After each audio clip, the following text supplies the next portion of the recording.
Okay, this is my notes from earlier. I typed these up first. You got to do your research. If you want to debate, you got to have your points in front of you. And I wrote all of this and I gathered all the information, just copied and pasted it from the worksheets that you guys had. And in a few minutes, I'm going to put all that stuff together and I'm going to present.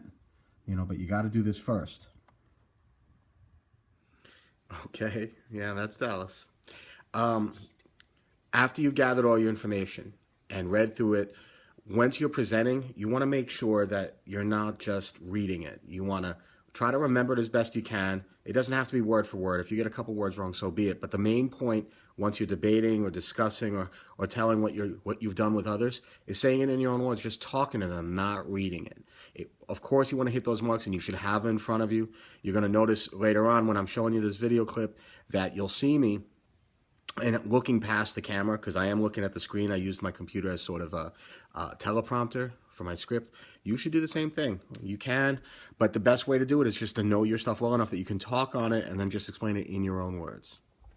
Business was booming during the industrial age. In the late 1800s, entrepreneurs were making tremendous money, investing in new industries like electricity, steel, railroads, and oil.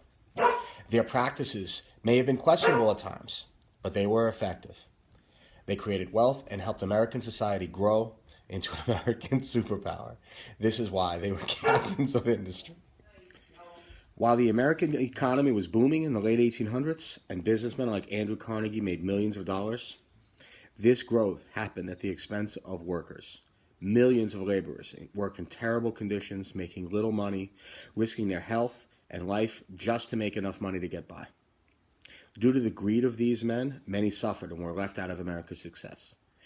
In our opinion, this is why business leaders like these were more like robber barons than captains of industry.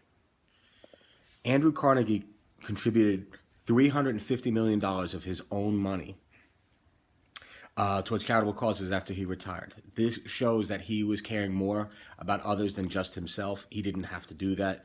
That money that he contributed helped so many, built schools and universities, and this is why he's a captain of industry. John Rockefeller often used spies and extortion to influence railroads to work in his favor by offering them kickbacks and rebates that were denied to his competitors. Clearly, Rockefeller was more concerned with wealth and power than he was with doing the right thing.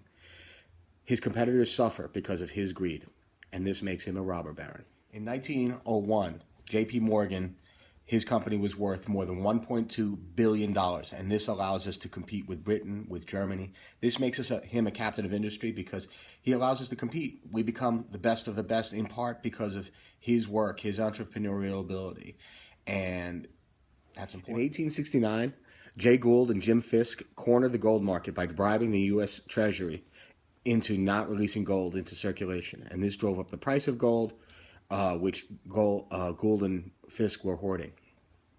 Gould and Fisk definitely show robber baron characteristics here. They're using unfair and illegal practices. They're trying to help themselves. Hard work, intelligence, and the ability to get the most out of your resources can help make a good society great. Men like Leland Stanford and Andrew Carnegie were examples of this. They helped America grow while providing jobs, needed products, and advances that helped so many. This is why they were captains of industry. Greed can make good men do bad things. And maybe that's why business leaders like Jay Gould and Andrew Carnegie and John Rockefeller put their opponents out of business. It's why they underpaid their workers. And it's why they took advantage of so many people to make more money and make more power for themselves rather than for the good of society. And this is why they could be considered robber barons.